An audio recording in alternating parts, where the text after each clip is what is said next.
much. I suppose for me, in thinking about the role of Ofcom, it's useful to think about examples of what Ofcom could be, really, I suppose. And I'm thinking about Canada. I think it was Pierre Trudeau, Justin's dad, that said being in Canada was like being in bed with an elephant, because the US, its southern neighbour, was 10 times its size, and the danger of kind of complete cultural overspill was huge. So in Canada, they had things like quotas for the number of lecturers in the universities must be Canadian. And one of the dark secrets of my past is I was a radio DJ, which sounds a bit grander than it was. It's a Sunday night campus radio, but I was obliged to play a certain number of Canadian songs during the course of that 2-hour programme. And if you contrast that with what Ofcom are doing here, we've heard lots of talk about nuance and guidance and maybe increasing it and so on.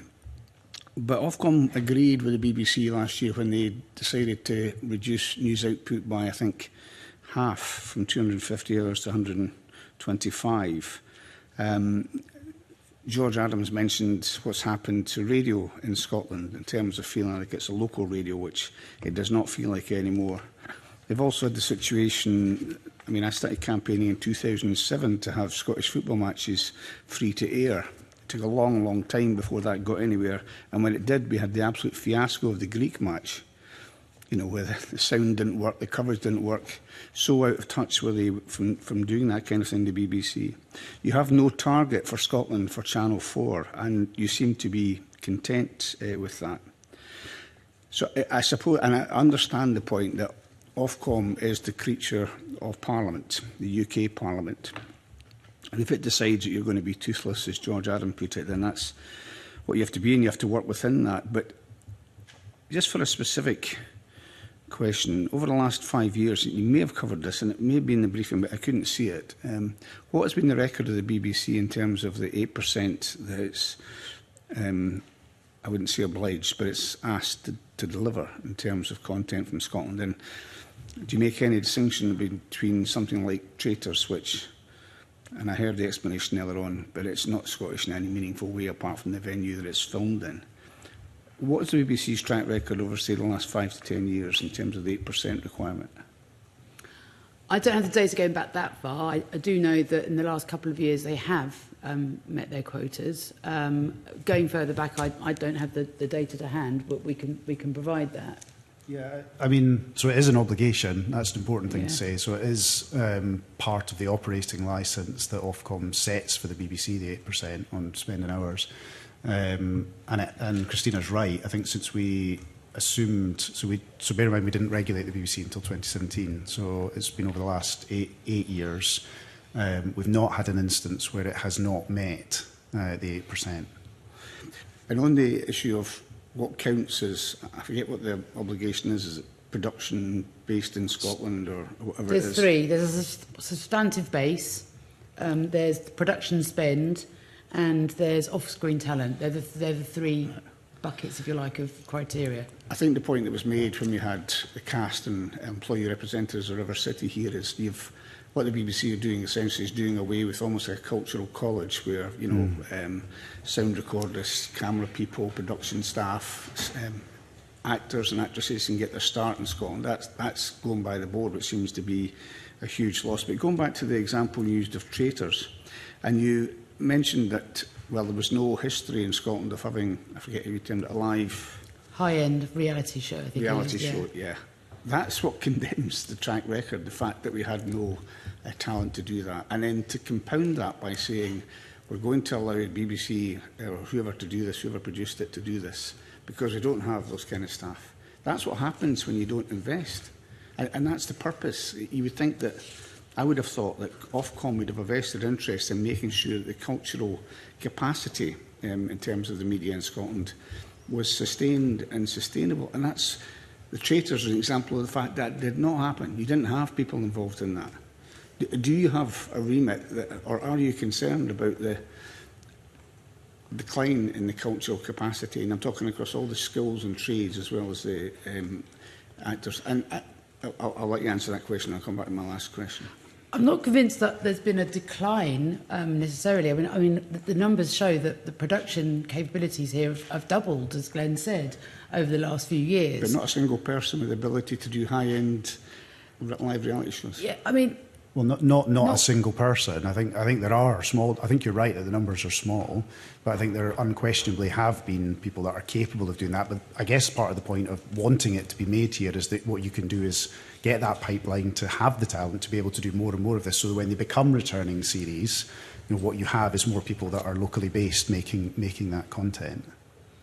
I mean, the fact that, I don't think, how long, I'm trying to think how long high-end reality TV's been going. I probably started about, I suppose depends whether you call Big Brother high-end or not, but those kinds of programmes are, probably about 15 years old. I mean, again, I think it's about making sure that, there's a skills shortage in Scotland, actually, but the production companies need people with more skills. I think it's really important that the BBC, whatever they decide to spend their River City money on, if you use the phrase, it's in their own interest as well to make sure that there is a continued pipeline of emerging talent, all those skills that are required, that Skills Scotland and Screen Scotland and this government has been investing in. And it doesn't do the BBC any help at all whatsoever if those skills are not here. So I think making sure that whatever new programmes they make, that there is a continuing pipeline and a continuing training scheme will be really important for them. And Channel 4 has also invested a lot in skills training in Scotland as well. These at the end of the day, there's a commercial reality to it. It is good and beneficial for the companies to make sure that the skills are here. Mr. Wynne, can I add just one additional thought on this? So I think we will want to see what comes next, and you've got the BBC here shortly, so I guess you can ask them. I think they have talked about making kind of more formal announcements in the autumn about, particularly on that issue around how the kind of training academy, as you described it from River City, is something that they can continue to kind of focus on and develop people into the sector. I was looking at a good announcement yesterday, which was, I don't know if you know TRC, who's the company that do training to encourage people into the production sector. They're a Glasgow-based company, a brilliant company who we meet quite regularly, and they've got investment from Screen Scotland, from BBC and from Channel 4, as Christina was just saying, announced yesterday about exactly this issue. How do we encourage people into this industry who are not typically going to come to it? And there's a whole new programme that's going to be out there that they're running that's co-funded by those different partners. So I think there is some action in this area, but we'll definitely want to keep shining a light on it and seeing what the BBC plan to do. And is that the extent of your role? I asked the BBC no, it wasn't the BBC, I asked the folk from River City over here, whether, because the BBC seems to have a symbiotic relationship with Netflix and others, whereby BBC expenditure and the experience and capacity that creates is very useful to Netflix and others when they consider if they're going to come to Scotland, notwithstanding what you said about skill shortages and so on. Does it not seem sensible to try and get those different players around the table and get them to agree a proper way where they can have a stream of that kind of talent coming forward, whether it's production assistants, camera people, all the rest of it? Or is that not part of your role at all? As part of our public service review, which we'll be publishing in the middle of July, we are looking at the role that the streamers play. There have been all sorts of public discussions about whether there should be a tax on them, whether there should be... I think the streamers actually do invest quite a lot of money in some training things. Adolescents, for example, I think they did a lot of work when they were filming it in that area in the north of England. They did a lot of work with the local community, did a lot of open days, come and see how you can become a cameraman, sound recorders, etc. We don't specifically measure what they bring in from a regulatory point of view, but I think there has been quite a lot of discussion from things like Screen Scotland and the BBC and Channel 4 to make sure that that pipeline of talent is there, but also that, as I said, I don't think there's a remit for Netflix to insist on paying a certain amount of money for training, but I'm sure they would say that their very investment here is bringing that. I appreciate it maybe because of the nature of your remit, but it seems to be extremely passive, shining a light, issuing guidance, being flexible, nuance, those kind of things, where it seems to me a much more active role in trying to encourage a vibrant sector would be useful. But my last question is really on the issue of sports fans in general, but football fans in particular in Scotland, being able to see matches which are important to them. That has been declining again. I mean, apart from the lack of free-to-air that we've had, the coverage for Scottish football in the other broadcasters at UK level is pretty appalling. Is that something that Ofcom are concerned with or involved with at all? Yeah. So yes, to a degree, and I'll explain that because it is quite complicated. I guess the good news, which you'll be aware of, was the BBC kind of securing that exclusive deal to broadcast Scotland, Wales and Northern Ireland's men's international football in the run-up to next year's World Cup. So it's 41 live matches over the next 15 months. This is, I guess, the remit here is around listed events, and their kind of sporting or other events of kind of national interest, and they are those listed events are designated by the UK Secretary of State, and that's not something that Ofcom has a role in. So it's something that the UK government of whatever colour takes to the UK Parliament and says these are the things that they think should be shown on free to air.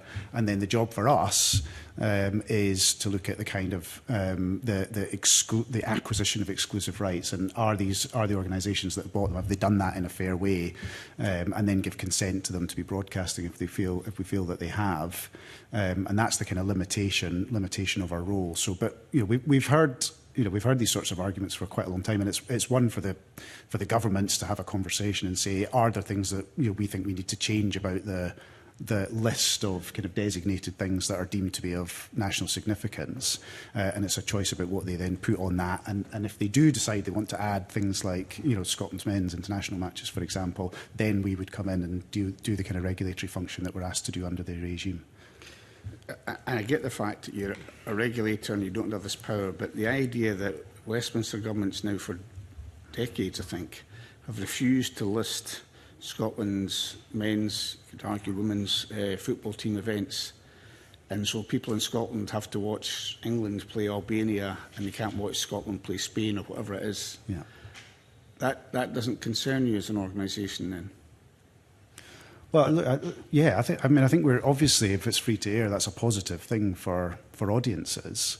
But that's where there's a limitation on our role. It's not, we don't have the opportunity to say this is what we think should be on or shouldn't be on a designated list. It's a decision that the government makes, and Parliament then passes legislation to that effect. Thank you, Mr. Brown. First question, really, I've only two, but is Rodri Talfin-Davis said that is currently spend around £300 million a year. What proportion of the licence fee raised in Scotland is that? It's 90 odd. About 90%. But no more than that. Is it? Yes. So More it's than pretty that. unchanged over the last 5 years, certainly. It's No, increased over it's the last 5 years. increased. 5 years ago it was in the 70s or 80s. Luke, you've got better memory for numbers than me, but it's now in 94, 95, the last ARA. Yeah, when the annual report and accounts was first presented to the culture committees that came before this one, the BBC spent 55% of the licence fee raised in Scotland. Last year it spent about 97% of the licence fee raised in Scotland. That number's going to move. It's tied to transmission times, so it appears in our accounts in years when things are transmitted, not the year we actually spend the money. But it's moved in a remarkably positive direction, not least with the discussions that we've had in this Parliament about it. Yeah, this committee got figures in 2021 that said it was 90% at that time. Leaving that aside, the point raised by Mr Kerr about the tail-off in Scotland, more pronounced elsewhere in the UK, of people willing to pay the licence fee. I should say I told this committee, I think it was 2 weeks ago, I just got my licence, just moved into new property, and then this week I've got a letter saying I'm being investigated for not having a licence. A strange thing, but there you go.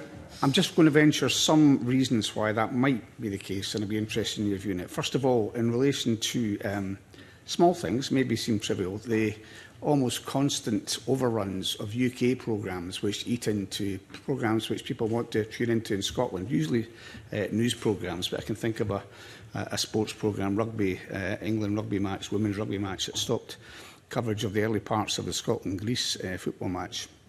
That's really irritating when you're waiting for 2 or 3 minutes before some little conversation between a couple of presenters and on a news programme down south. The second one is on news coverage. Now, I think you do an incredible amount of news coverage in Scotland on devolved issues. You have special investigations. You marry up your radio and TV coverage to cover issues, devolved issues absolutely exhaustively. It exhausts me certainly sometimes. You do that all the time. But when it comes to reserved issues, and it is the position of the BBC, there are two governments in Scotland. They're completely absent. I mean, I raised this on air with going right back to Gordon Brewer and latterly with Martin. And they both had the same reason. We can't get UK ministers to appear. So very important issues, such as HS2 being cut from Scotland or the overrun on aircraft carriers, they're just not covered by the BBC in Scotland at all. And it seems very partial when you do that.